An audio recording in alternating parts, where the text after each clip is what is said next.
할렐루야! 오늘은 세종을, 내일은 대한민국과 온 땅에 전도와 선교의 사명을 감당하는 세종순복음 드림교회입니다.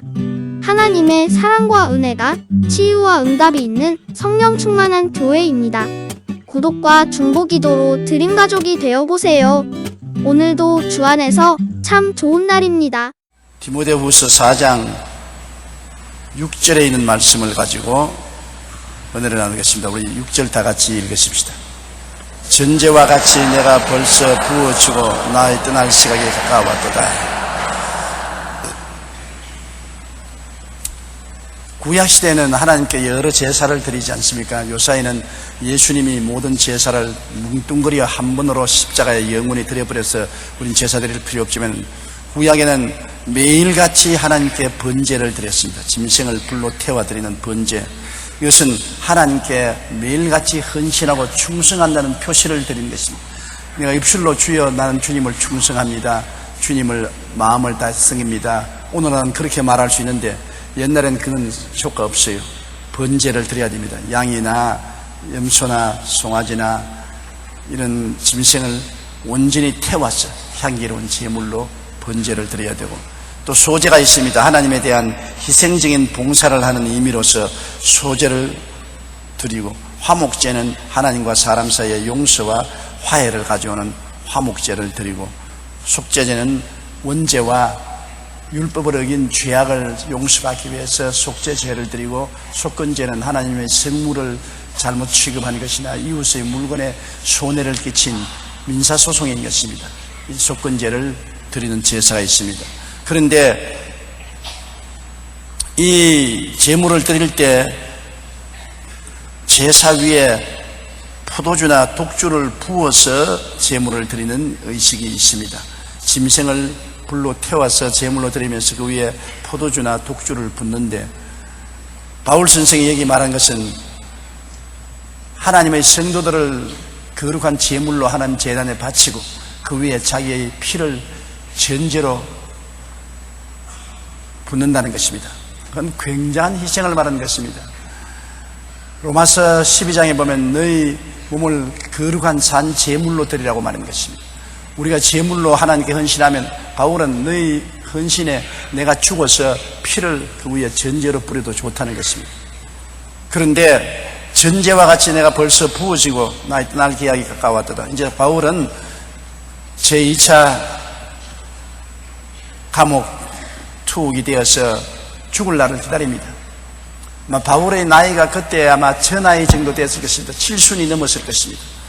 이제는 많이 힘도 들고 지쳤습니다. 네로가 바울을 사형시키기로 작정을 하고 죽음의 날이 다가왔습니다. 그걸 난 바울은 이제 전제와 같이 이미 부어받아, 지금 살아있으나 살은 목숨이 아니고 이미 목이 날아가고 피가 부어진 것과 같다. 떠날 시각이 가까워왔다는 것입니다. 바울 선생께서 로마에 갇혀서 감옥살이한 곳에 가보면 기가 막힙니다. 지하 감옥인데 뚜껑을 열고 밑을 들어보면 한 사람 겨우 누울 만한 땅 감옥입니다. 그 속에서 하루 종일 쪼그리고 앉아있든지 겨우 발을 뻗고 눕든지 할 수 있는 것입니다. 그 지하 감옥에 바울 선생은 조그마한 촛불을 켜고 성경도 읽고 편지도 쓴 것입니다. 그러니까 운동도 전혀 할 수 없고 캄캄한 밤에 날짜가 어떻게 지나가는지도 모르는 그런 감옥 속에 있었습니다. 바울이 순교를 당한 곳에 가보면 바울을 나무 둥그리 위에 목을 얹혀놓고 도끼로서 목을 잘랐습니다. 도끼로서 목을 치니까 목이 떨어져서 퉁퉁퉁 3번 뛰었다고 하는데, 뛰는 곳마다 물이 팍팍팍 솟아났다고 합니다. 그런데 그 흔적이 지금도 있어요. 그때 안 가봤으니 모르겠지만은 전설을 통해서 보면 그와 같은 전설이 있습니다. 이와 같이 바울 선생은 전제와 같이 벌써 부어진 바 되고 나의 떠날 시각이 가까웠도다. 이제는 이 세상을 떠날 것을 확실히 알고 하나님 앞에서 디모데에게 편지하는 것입니다. 여러분, 사람들이 주님을 잘 섬기고 하나님 뜻대로 사는 사람은 떠날 기약을 잘 알아요. 제가 오랫동안 목회하면서 보니까 병상에 들어있는 수도 나에게 기도받고 난 다음 목사님 나는 며칠 후에 떠납니다. 시간을 말하는 사람도 있어요. 아무 날 몇 시면 난 떠납니다. 그래서 이게 오랫동안 병하려니까 혼돈이 돼서 그러는구나. 근데 아니 게 아니라 그때가 되면 떠나요. 하나님께서 어떤 사람들에게는 이 세상을 떠날 때 그 떠날 시간을 미리 가르쳐 주시는 것입니다. 바울 선생은 가르쳐 줄 필요도 없어요. 감옥에 들어가서 사형 은도를 받았으니까 사형 집행 날짜가 언제 다가올지 모릅니다. 사형 집행 당하는 사람에게는 날짜를 안 가르쳐 주니까 사형 선고가 내렸으면 언제고 이름을 부르면 나가서 사형을 당하는 것입니다. 그렇기 때문에 바울 선생은 이미 죽은 목숨과 같습니다. 그는 디모데에게 말합니다. 나는 선한 싸움을 싸우고 나의 달려갈 길을 마치고 믿음을 지켰으니. 바울 선생은 일생을 돌아보면서 디모데에게 말했습니다. 나는 선한 싸움을 싸웠다. 저는 이제 49년의 목회를 했는데 돌아보면 다른 것은 기억 안 나는데 늘 싸운 기억은 나는 것입니다. 목회자가 싸우는 것은 자기하고 싸우는 것입니다. 나는 몸이 약했기 때문에 매일 새벽 기도 일어나는 것이 그렇게 힘이 들었어요. 그게 몸에 늘 너무나 부담이 되어서 견딜 수가 없습니다. 그런데 새벽에 제가 종종 못 일어나면 우리 최하실 목사님이 깨우러 오거든요. 빨리 일어나시오. 교인들이 다 기다리고 있는데 뭘 해요? 빨리 일어나요. 그러면 쭉 일어나서 침대에 들어 앉으면 일어날 수가 없어요. 그러면 최 목사님이 수건을 물에다 적시 와서 머리에다가 탁 얹어버리면 정신이 바짝 들지요. 내가 많은 경우에 최 목사님 보고서 날 죽여요. 정말 힘이 지쳐서 나는 늘 그것이 기억이 납니다. 내 개인의 건강과 싸우는 것. 몸이 약했기 때문에 건강과 싸우면서 주일날 6번 설교해야 되고 매일 새벽 기도해야 되고 매일 신방해야 되고 수요일날 예배 인도하고 금요일날 철학 인도하고 언제나 죽음과 결투를 하는 육신의 허약과 싸웠습니다. 내가 잊을 수 없는 것은 서대문에 있을 때 새벽에 늦잠을 잤어요. 그때는 이제 그래도 전화도 있었으니까 전화가 자꾸 배울 소리가 이게 누가 자는데 전화를 거냐고 전화를 받으니까 최 목사님이 교회에서 전화를 해요. 아니 조 목사 아직까지 자. 지금 새벽 기도에 교인들이 모여서 기다리고 있는데 목사가 안 나오니 어떻게 하냐. 보니까 벌써 5시예요. 얼마나 놀랐던지 일어나가지고서 얼굴을 씻고 확딱 성경을 들고서 죽으라고 뛰어가서 강단에 올라가니까 온 교인들이 배를 안고 웃는 거예요. 그래 보니까 내가 파자마 바람으로 왔어요.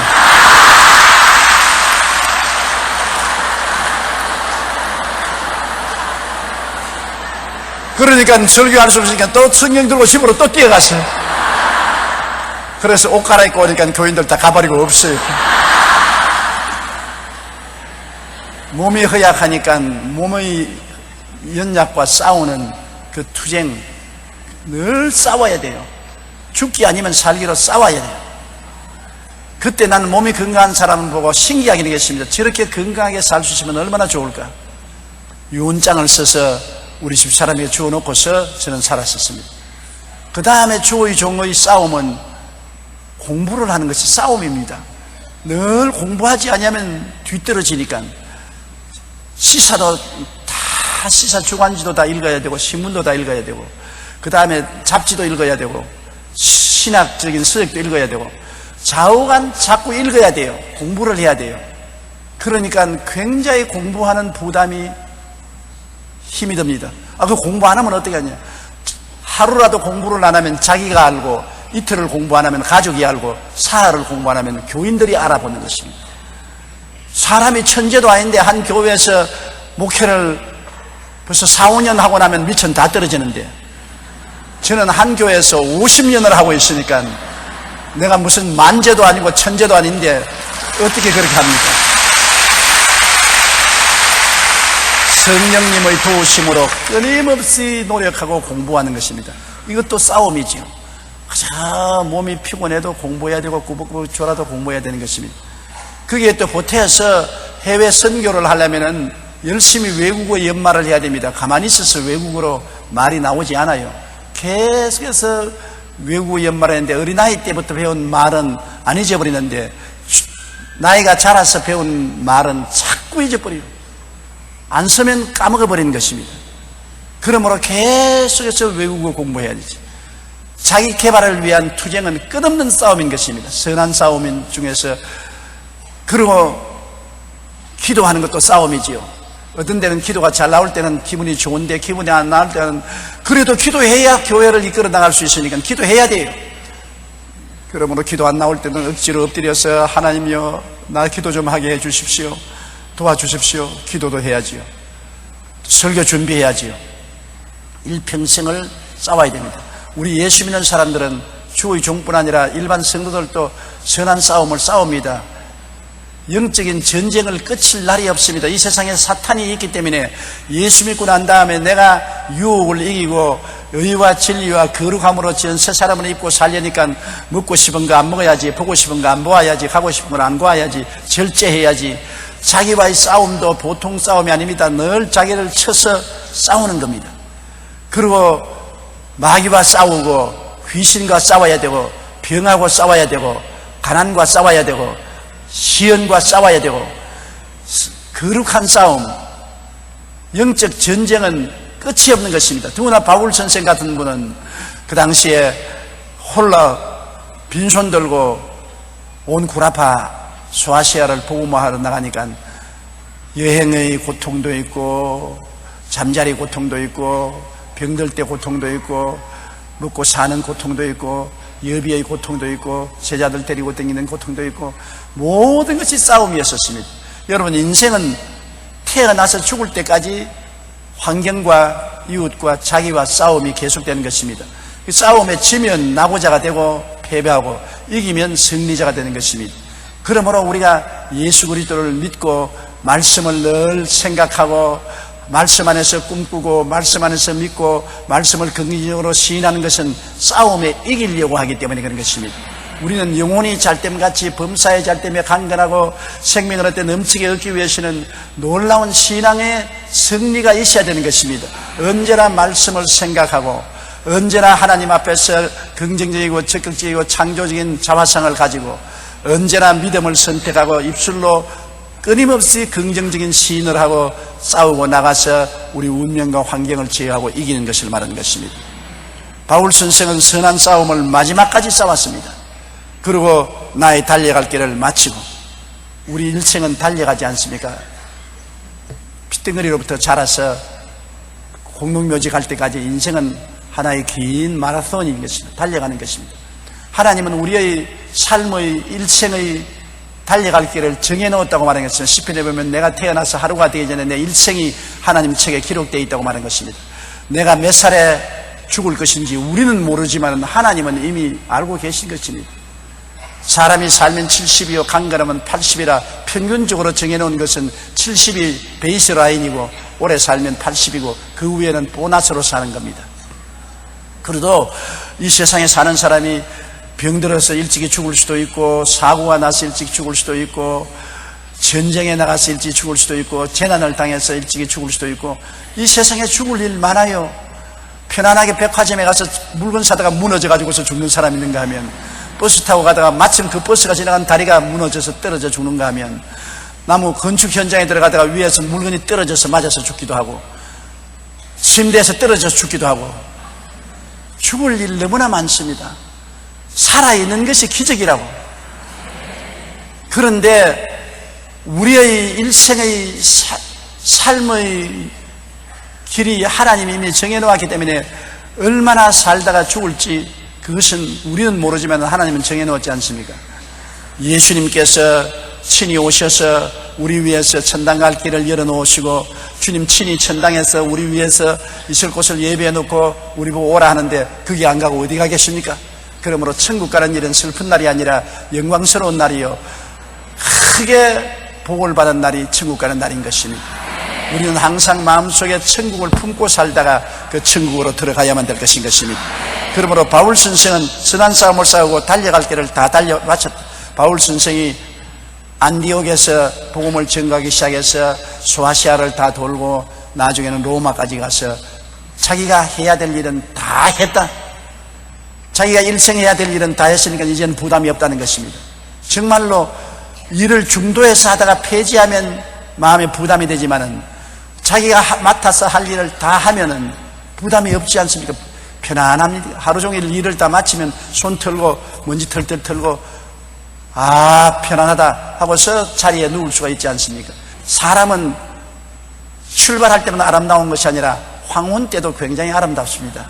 황혼에 보면 아름다운 북새가 하늘을 물들이지 않습니까? 황혼에 자기 갈 길을 잘 알고 욕심 부리지 말고 편안하게 주님 뜻대로 살면은 정말 아름답게 살 수 있는 것입니다. 바울 선생은 그러므로 디모데에게 모든 바통을 넘기고 떠나가겠다는 것입니다. 끝까지 죽을 때까지 내가 온 소아시아와 구라파 전도를 책임지겠다고 바보등신 아닙니다. 내가 할 만큼 할 일은 했다. 이제는 후계자인 디모데에게 바통 넘기기 위해서 디모데에게 오라고 하는 것입니다. 나는 선한 싸움도 다 싸웠고 나의 달려갈 길을 이제는 마쳤다. 이제 며칠 후에 목이 날아갈 테니까. 그다음 믿음을 지켰다. 믿음을 지킨다는 것이 참 놀라운 은혜입니다. 처음에 믿음을 하나님이 은총으로 얻어서 그 믿음을 간직하고 장성해서 끝까지 지킨다는 것이 얼마나 중요합니까? 우리는 예수 그리스도의 십자가를 통해서 믿음을 얻었습니다. 믿음이 다른 데서 오는 것이 아닙니다. 예수님이 십자가에서 날 위하여 죄짐을 짊어지고 죽어주셨다는 그것이 믿음의 출발인 것입니다. 예수 그리스도의 십자가를 통하여 믿음이 출발하고 그 십자가를 통하여 믿음이 자라는 것입니다. 예수 그리스도의 십자가를 통하여 오중복음과 삼중축복의 믿음을 갖는 것입니다. 용서와 의로움을 십자가를 통해서 받고 거룩함과 성령 충만을 십자가를 통해서 받고 치료와 건강도 십자가를 통해서 받고 아브라함의 축복과 형통도 십자가를 통해서 받고 부활 영생 천국도 십자가를 통해서 받고 그로 말미암아 영혼이 잘됨같이 범사에 잘되며 강건하고 생명을 얻되 풍성하게 얻는 진인 구원과 자회상을 십자가를 통해서 받고 그 다음에는 택하신 족속이요 왕같은 제상이요 거룩한 나라여 소유된 백성도 십자가의 은혜로서 받는 것입니다. 십자가를 통해서 믿음이 시작되고 난 다음 늘 십자가를 바라보고 새로운 자기 신분을 성장시키고 자기 자화상을 굳세게 하고 자기의 지위를 강하게 하는 새로운 정체성을 확립시키는 생활을 늘 하는 것이 우리 믿음을 지켜나가는 것입니다. 너는 매일 기도에 성막 기도를 하지요. 매일 기도에 성막 기도를 합니다. 처음에 십자가를 통해서 죄를 회개하고 오중복음과 삼중축복 사중 지위를 확인하고 난 다음에 그 다음에 물두멍 앞에 가서 십계명을 두고서 죄를 회개하고 십계명의 거울에 비추고 죄를 회개하고 그 다음 성막에 들어가서 성령님을 예배하고 인정하고 환영하고 모셔드리고 그 다음에는 하나님을 예배하는 향단에 가서 하나님을 예배하고 찬미하고 그 다음엔 진설병에 가서 하나님 로고스와 레마를 달라고 기도하고 그 다음에는 지성소에 들어가서 하나님의 언약궤 위에 뿌린 어린 양 예수 그리스도의 피를 보고 그로 말미암아 죄가 영속되고 영원한 의가 드러나고 또 마귀의 정사와 권세가 영원히 해체되고 율법이 영원히 없어지고 인간 행위의 자랑도 다 없어지고 그 은혜를 인하여 믿음으로 말미암아 구원을 얻었나니 이것이 우리에게 난 것이 아니요 하나님의 선물이라 행위에서 난 것이 아니니 아무든지 자랑할 자가 없나니라. 성막 기도를 늘 하는 것입니다. 성막 기도를 통해서 내 기도가 향기롭게 하나님께 올라가고 내 영혼이 살아서 성장하는 것입니다. 그를 통해서 나는 오중복음을 계속해서 확인하고 전인구원 삼중축복을 늘 확인하고 사중 지위를 늘 확인하고 내 정체성을 확인하는 것이 매일매일 하는 일인 것입니다. 믿음이 시작하고 십자가를 통하여 오중복음과 삼중축복과 사중 지위를 인정해서 자라고 그래서 그것을 바탕으로 나가서 마귀와 선한 싸움을 싸우는 것입니다. 내가 허약하면 남하고 실험에 이기지 못해요. 내가 강건해야 되는 것입니다. 그러므로 언제나 나를 정비하는 것은 굉장히 중요한 것입니다. 바울 선생의 믿음을 지켰다는 것은 가만히 내버려 놓는다고 믿음이 지켜지나요? 자기가 애쓰고 힘써서 자기 믿음을 지켜야 되는 것입니다. 매일같이 자기의 마음의 믿음을 정비해야 되는 것입니다. 저는 언제나 십자가를 바라보고 성막 기도를 하고 그 다음에는 오중복음과 삼중축복과 사중지위를 확인하고 나의 정체성을 확인하는 기도를 매일같이 함으로 말미암아 믿음을 지키려고 애를 쓰는 것입니다. 내가 십자가 중심의 믿음을 확실히 지켜야 내가 남을 지켜줄 수 있고 내가 강건해야 남을 이끌어줄 수 있고 남의 짐을 져줄 수가 있는 것입니다. 내가 내 위치를 확실히 알아야 남을 바로 잡아줄 수 있는 것입니다.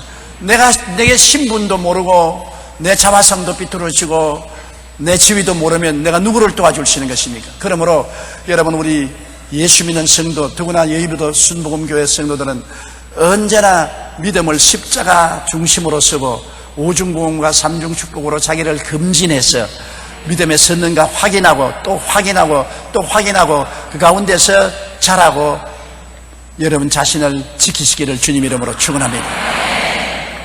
바울 선생의 신앙 고백은 너무나 중요한 것입니다. 왜 나는 시험과 환난이 이렇게 많이 다가오느냐? 왜 나는 이렇게 고통스러우냐? 선한 싸움을 싸우게 되어 있기 때문에 그런 것입니다. 우리 신앙이라는 것은 영적인 전쟁 없이는 결코 신앙을 유지할 수 없는 것입니다. 사탄이 가만히 내버려 두나요? 우리를 결코 넘어뜨리려고 하는데, 아담도 시험하고 예수님도 시험했는데 여러분이라고 시험 안 할 때가 있어요. 그러므로 여러 가지 다가오는 시험과 싸우는 선한 싸움은 늘 싸워야 되고, 그리고 여러분이 예수 믿는 신앙생활에 한결같이 달려갈 길을 끝까지 달려가야 돼요. 중도 포기하면 안 되는 것입니다. 내가 예수 믿고 출발해서 이제 끝까지 신앙을 지키고 천당을 향해서 달려가야 되는 것입니다. 시작했으니 천당 가야죠. 중도에 포기하면 안 되죠. 끝까지 달려가는 마라톤을 아무리 열심히 뛰어도 골인에 들어와야지. 골인 지점에 오기 전에 포기하면 그는 실패자가 되고 마는 것입니다. 그리고 믿음을 굳세게 지킨다. 믿음은 십자가를 중심으로 지키지, 어떤 특별한 사람이 특별한 계시를 받아서 특별한 안수를 받고 특별한 축복을 받아야 믿음을 지킨다, 그런 허황한 소리 들으면 안 돼요.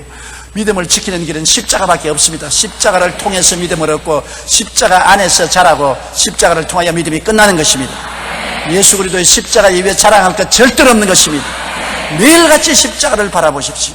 여러분의 고향이요, 여러분의 생명의 기초요, 여러분이 완성될 수 있는 처소가 바로 예수 그리스도의 십자가의 은혜인 것입니다. 우리가 다 바울 선생같이 이렇게 말해야 되는 것입니다. 우리 다 같이 7절 소리내 읽으십시다.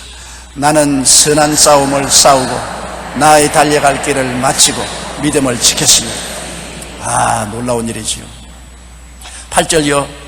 이제 후로는 나를 위하여 의의 면류관이 예비되었으므로 주 곧 의로우신 재판장이 그날을 내게 주실 것이라. 내게만 아니라 주의 나타나심을 사모하는 모든 자에게도니라. 이제후로는 나를 위하여 의의 면류관이 예비되었다. 우리 하늘나라에 가면 하나님이 다 면류관을 주시는 것입니다. 상급을 주시죠.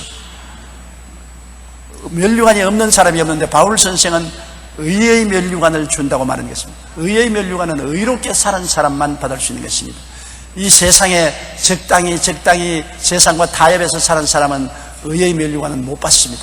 의의 면류관은 예수 믿고 의롭게 사는 사람, 하나님의 은혜로 값없이 의롭다함을 얻고 난 다음에 그 의의 열매를 맺고 사는 사람은 의의 면류관을 받습니다. 그 다음에 하늘에 가면은 썩지 않는 면류관이 있습니다. 삶의 경주에서 승리한 것입니다. 끝까지 예수를 믿은 사람은 썩지 않은 면류관, 시들지 않는 면류관을 주는 것입니다. 여러분, 예수를 끝까지 잘 믿으면 면류관을 받기는 받아요. 시들지 않는, 썩지 않은 면류관을 받아요. 제일 하짜리 면류관입니다. 의의 면류관은 의롭게 살았기 때문에 굉장히 광채나고 영광스러운데, 이거는 썩지 않은 면류관이니까 얼마나면 썩을 뿐 당했어요. 별로 가치가 없어요. 그러나 천당에는 올라갔어요. 그러니까 면류관에도 하나 덮어 써야 되겠는데 썩지 않은 면류관 쓰고서 돌아다니는 것입니다. 그 다음엔 생명의 면류관이 있는 것입니다. 생명의 면류관은 순교자의 면류관입니다. 이거 가장 높은 면류관인 것입니다. 목숨을 바친 면류관, 죽도록 충성하라 그러면 내가 너에게 생명의 면류관을 주리라. 생명의 면류관 받고서 영광의 광채를 내고 돌아다니는 성도들이 많이 있을 것입니다. 그 다음에는 영광의 면류관이 있는 것입니다. 주로 영광의 면류관은 주의 종들이나 장로님, 권사님, 집사님, 지역장, 구역장들 같이 봉사를 많이 하는 봉사의 면류관이 영광의 면류관인 것입니다. 봉사를 많이 했으면 영광의 면류관을 받으라고 하는 것입니다. 그 다음에는 기쁨의 면류관이 있는 것입니다. 내가 주님 앞에 설 때 많은 사람이 모여와서 박수를 칩니다. 왜 박수 쳤냐? 이분을 통해서 우리 예수 믿고 전도받고 구원받았습니다. 내가 전도해서 많은 사람이 구원을 받았으면 그것이 주님 앞에서 기쁨의 면류관을 받는 조건이 되는 것입니다. 기쁨의 면류관을 받게 되는 것입니다. 그러므로 대개 면류관을 많이 받을수록 좋지 않습니까?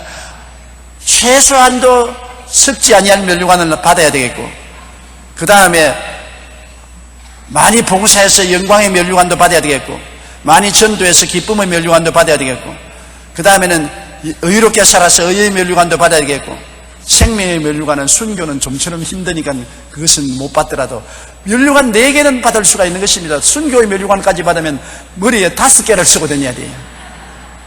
굉장하죠. 그러므로 우리 바울 선생은 담대하게 말했습니다. 나는 의의 면류관이 예비되어 있다. 의롭게 살았으므로 내 중심으로 살지 않고 주님 중심으로 살고 세상과 짝아야 살지 않고 거룩하게 하나님 섬기면서 살았기 때문에 나는 의의 면류관이 정해져 있다고 그는 담대하게 말한 것입니다.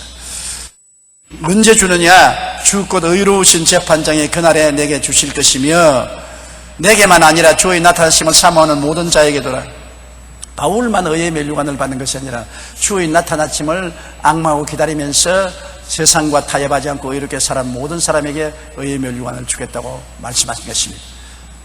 나는 오늘 신문에 보고서 내가 놀란 것은 미국의 어떤 정치인이 왜 세상에 이렇게 재앙이 많은지 하나님을 법정에 고발을 했습니다. 세상에 재앙이 많다고 하나님 책임지라고 법정에 하나님을 고발하는 사람이 어디 있어요? 언제 하나님이 재앙을 주었습니까? 하나님은 아름답고 좋은 세상을 만들었는데 아담과 하와가 마귀와 짝을 짓고 이 세상에 악을 만들어냈지 않습니까? 하나님은 악을 만든 적이 없습니다. 하나님은 죄를 만든 적도 없고 불의와 추악을 만든 적도 없고 병을 만들지도 아니했고 가난도 만들지 않고 죽음도 만들지 않았습니다. 아담과 하와가 타락해서 마귀와 더불어 죄와 불의와 추악과 질병과 저주와 죽음을 가져왔지요. 이것을 주님께서 제하기 위해서 십자가를 걸머지시고 몸을 찢고 피를 흘리셔서 사람들이 지어놓은 그 재앙을 청산하려고 얼마나 고통을 당해서 죄도 청산하고 추악도 청산하고 질병도 청산하고 저주도 청산하고 죽음도 청산해서 다 이루어 놓았고, 믿으면 이제는 영혼이 잘됨 같이 범사에 잘됨에 강건하게 해주게 되는데 안 믿으니까 은총을 받지 못하지요. 우리가 믿음으로 기도해서 이 은총을 받는데, 그러나 마귀는 아직 세상에서 쫓겨나지 않았습니다. 하나님이 아담에게 이 지구에 주실 때 때를 따라 주시겠어요. 전체 기한이 있어요. 기한 전에 나가라고 못합니다. 아담이 이 지상을 받아서 다스리는 기한에 마귀는 그것이 인수받았기 때문에 기한이 차야 쫓겨나지 아직 마귀의 때가 오지 않았습니다. 그러므로 예수님이 오실 때 귀신이 고함지는 때지 않습니까? 왜 때가 오기 전에 쫓아내려고 하냐고. 때가 언제 오느냐? 주님이 강림하신 때가 옵니다. 마귀의 기한이 차면, 아담에게 이 지구를 준 전체 기한이 찬 그날에는 주님께서 지구를 다시 접수하러 오는 것입니다. 그날이 오기까지는 마귀는 온갖 회오리 바람을 다 일으키며 안 믿는 사람을 통해서 간음하고 강간하고 살인하고 폭력을 행하고 테러를 행하고 폭탄을 터뜨리고 전쟁을 일으키고 전부 마귀가 하는 짓인 것입니다. 하나님이 고발당할 이유가 없어요. 마귀가 고발당해야지. 그럼에도 불구하고 하나님은 이 가운데라도 우리가 성도들이 나라가 임하게 하옵소서, 하나님의 다스리는 주권이 임하게 해달라고 기도를 하면 하나님이 간섭을 하겠다는 것입니다. 마귀가 전세를 가지고서 날뛰더라도 하나님이 중간중간에 개입할 수 있는 것은 성도가 나라가 임하여 달라고 기도함으로 통해서 개입할 수가 있고, 뜻이 하늘에서 이루어진 것이 땅에서 이루어져 달라고 부르짖어 기도하면 기도를 통해서 하나님이 마귀가 하는지를 중지시키고 억압할 수가 있는 것입니다. 그렇지 않고는 마귀가 지구를 전세내어서 있는데 전세 기한이 차기까지 하나님은 정의로운 하나님인데 마음대로 쫓아내지 못하는 것입니다. 하나님은 오직 예수 그리스도를 통해서 마귀가 죄 때문에 가져온 그 고통을 주님께서 십자가를 통해서 청산했을 따름이요, 기한은 주님이 약속한 대로 마귀는 전세 기한까지 지구에 머무를 것입니다. 이러므로 예수 믿음으로 말미암아 죄로서 다가온 여러 가지 고통은, 재앙은 하나님이 그리스도를 통해서 청산해 주었지만은 마귀를 지구상에서 쫓아내지 않는 것은 전세 기한이 차기까지 하나님도 기다려야 되는 것입니다. 하나님은 공의로운 하나님이라 폭력을 사용하지 않습니다. 공의롭게 아담에게 전세를 주었는데 아담이 그 전세집을 마귀에게 넘겨주었었습니다. 그러면 그 기한이 찰 때까지는 마귀가 여기서 있기 때문에 마귀가 안 믿는 사람을 통해서 온갖 흉악한 악을 행하는 것입니다. 나는 미국의 9.12 사태로 상둥이 빌딩이 무너지고 수많은 사람이 죽었을 때 많은 사람들이 하나님을 고발하는 것을 텔레비에서 보았습니다. 하나님이 살아계시면 왜 상둥이 빌딩을 무너지게 하고 이 무고한 사람들이 빌딩에서 죽게 하고 소방관들이 죽겠느냐. 그 비행기를 납치해서 운전해서 부딪히는 그 비행기를 납치하지 못하게 할 수 없었더냐. 할 수 있어요. 그 일을 한 것은 마귀가 했지만 하나님이 중지할 수 있어요. 언제 중지하느냐? 성도가 기도를 해야 중지할 수 있는 것입니다. 성도가 기도를 해야 개입할 수 있는데 미국 교회가 타락하고 잠들어서 기도하지 않으므로 기도가 없는데 하나님이 강제로 간섭할 수가 없습니다. 하나님은 공의로운 하나님인 것입니다. 지금은 마귀가 지구에서 쫓겨나지 않았기 때문에 온갖 발악을 떼서 안 믿는 사람을 통해서 비행기도 납치하고 상둥이 빌딩도 공격하고 폭력 행사도 행하고 테러도 행합니다. 그것을 안 하기 위해서는 교인들이 기도를 해야 돼요. 하나님께 부르짖어 기도해서 하나님이 성도의 기도를 통해서 합법적으로 간섭할 수 있는 틈을 열어줘야 되는 것입니다. 그렇기 때문에 첫째도 둘째도 셋째도 기도해야 개인도 살고 가정도 살고 사회도 살고 국가도 살고 세계도 사는 것입니다. 기도하지 않은 개인은 죽습니다. 기도하지 않은 가정, 기도하지 않은 사회, 국가는 마귀의 지배하에 놓여 있는 것입니다. 하나님이 항상 우리에게 주권을 행사하고 하나님의 뜻을 이루기 위해서는 끊임없이 기도의 향기가 올라가야 하나님이 그를 통해서 합법적으로 우리 가운데 간섭할 수가 있는 것입니다. 그러므로 어떠한 지상의 사고가 났다고 해서 하나님을 원망하지 마십시오. 하나님께 책임을 돌리지 마십시오. 모든 재앙은 아담의 후손들과 마귀가 만들어 놓은 것이지 하나님이 만들어 놓은 것이 아닙니다. 하나님은 나중에 심판한 날에 와서 하나님을 거역하고 범죄한 자를 공정하게 심판하고 판단할 것입니다. 아직까지는 하나님의 심판의 때가 이르지 않았습니다. 우리는 말하기를 나쁜 사람 당장 왜 벼락을 안 때리냐고.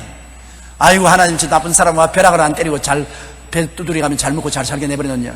지금은 벼락 때릴 때가 아니기 때문에 안 때리는 것입니다. 벼락 때릴 때가 와요.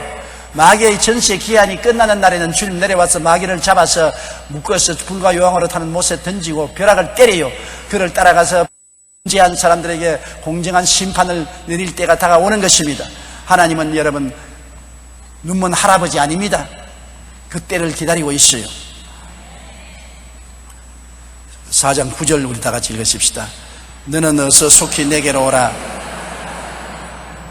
이 말에 망감이 가슴에서 사무쳐 올라옵니다. 바울 선생은 지금 로마의 감옥에 있고 디모데는 아마 에베소에 있는가 봅니다. 그런데 바울은 언제 죽을지 모르니까 사형 선고를 받았으니까 사형받은 사람은 이름만 부르면은 아침에도 점심도 저녁에도 그냥 나가서 참형을 당하는 것입니다. 그리고 사형수 감방에는 사형수들은 살았으나 살한 것이 아니에요. 그냥 아침 먹고 오늘 죽을런지 점심 먹고 죽을런지 저녁 먹고 죽을런지 모릅니다. 김아무개 그러면 가는 겁니다. 그러므로 사형수의 방에 들어있으면 이름만 부르면 가는 거기 때문에 바울 선생은 지금 사형수의 방에 앉아 있습니다. 언제 이름을 부를지 모르기 때문에 시간이 촉박합니다. 바울 선생은 디모데에게 정이 들었어요.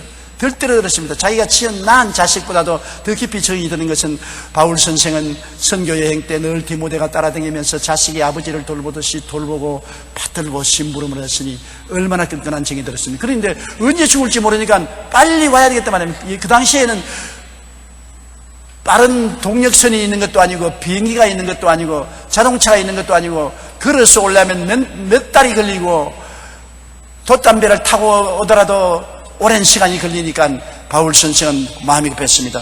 너는 어서 속히 내게로 오라. 또 겨울이 오면은 바닷물이 얼기 때문에 배가 또 못 옵니다. 화동을 항구에서 해야지 배가 항해를 못하기 때문에 바울 선생은 이래저래 디모데를 볼 수 있을런지 없을런지 모르기 때문에 빨리 너는 속히 내게로 오라. 그 다음 10절요.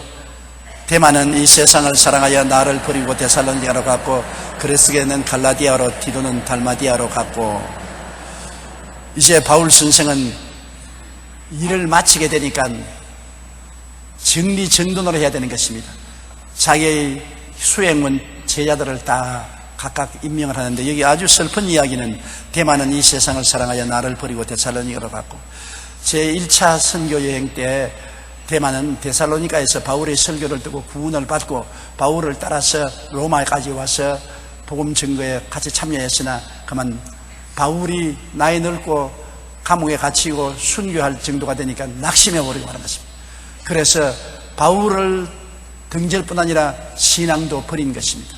데마와 같이 바울 선생의 측근에 따라다니면서 목회를 하던 사람도 신앙에 낙심해서 바울을 배척하고 신앙을 떠나버린 사람도 있는 것입니다.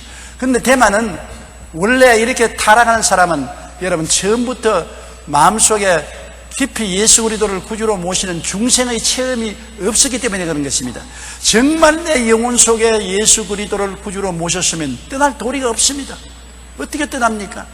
내가 예수 그리스도께서 날 위하여 십자가에 몸짓고 피 흘려서 나의 일생의 죄악을 다 청산해주고 날 대신 죽어주신 예수님, 나를 영원히 구원하기 위해서 그 모진 고통을 다 참아주신 예수님, 예수님을 내 영혼의 구주로 모시더라면 예수님은 나에게는 금보다 더 귀하고 은보다 더 귀하고 지위나 명예나 권세나 부귀 영화보다 더 귀하고 내 생명같이 귀한데 예수님을 어떻게 떠나요?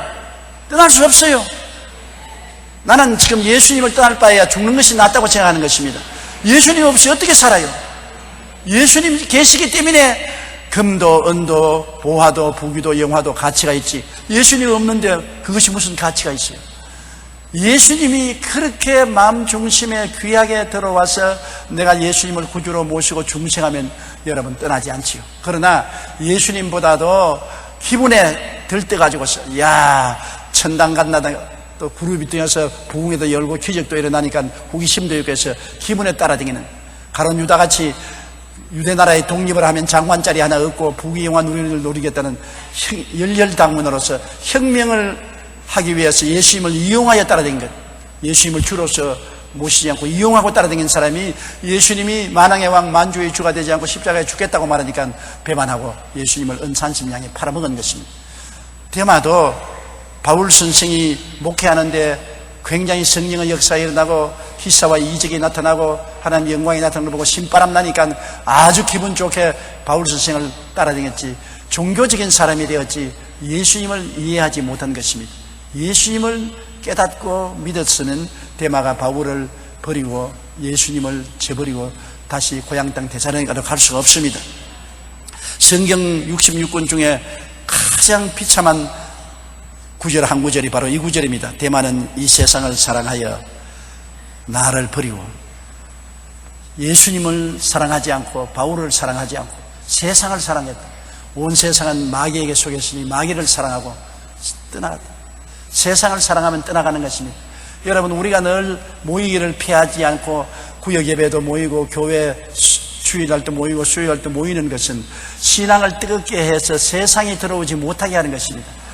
세상 사람들과 자꾸 사귀면 세상을 사랑하는 마음이 들어오면 떠납니다.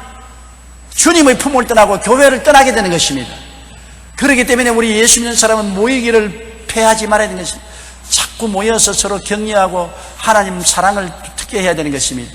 오늘날 많은 가정이 파괴된 이유도 요사이 산업화 사회에 너무나 각자 바쁘기 때문에 부부간에 만날 시간이 없습니다.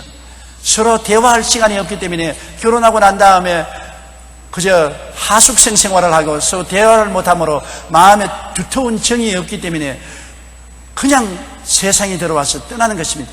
자기 남편보다도 아내보다도 세상의 친구들이 더 가깝고 직원들이 더 가깝고 세상이 그 마음을 점령하고 있으니까 세상이 그런 대로 떠나니까 서로 조금만 싸움이 나도 이혼하고 마는 것이죠. 우리가 언제나 마음을 뜨겁게 사랑하고 정이 두텁게 하기 위해서는 세상이 못 들어오도록 막아야 되는데 그것은 늘 모이기를 패하지 않고 기도하고 서로 염려해주고 서로 격려해주고 밀어주고 끌어주는 협동이 필요한 것입니다.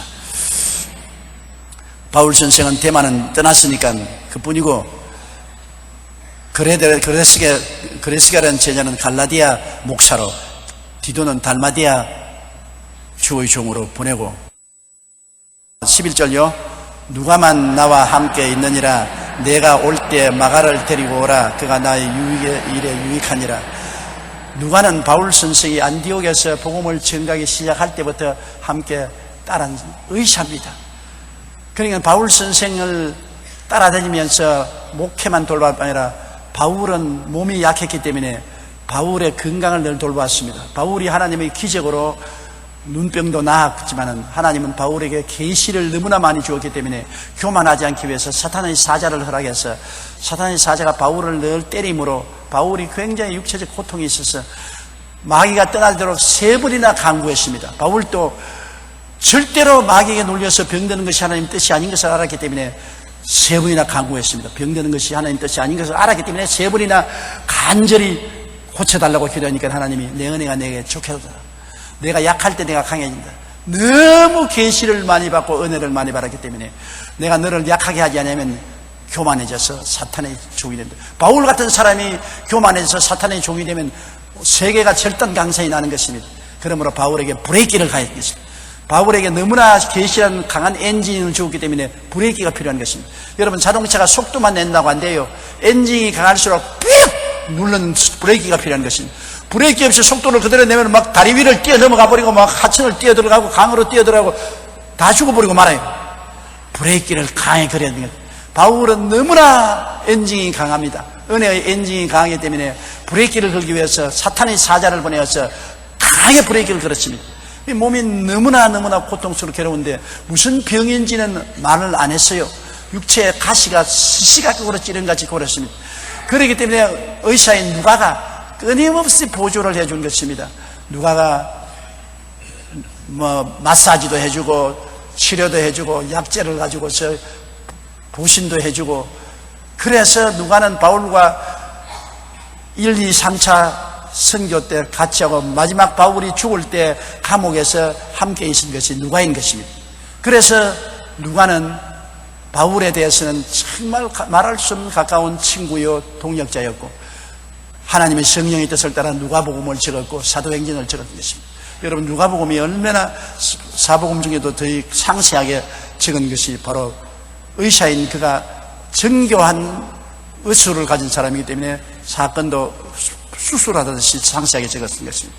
그리고 사도행전은 바울행전, 성령행전입니다. 바울과 함께 사역한 모든 것을 적은 것이 사도행전인 것입니다.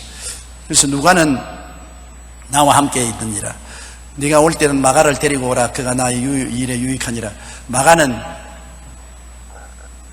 원래 바울 선생하고 사이가 틀렸던 사람입니다. 제 1차 전도 때 중간에서 힘이 들다고 도망을 쳐버렸었습니다.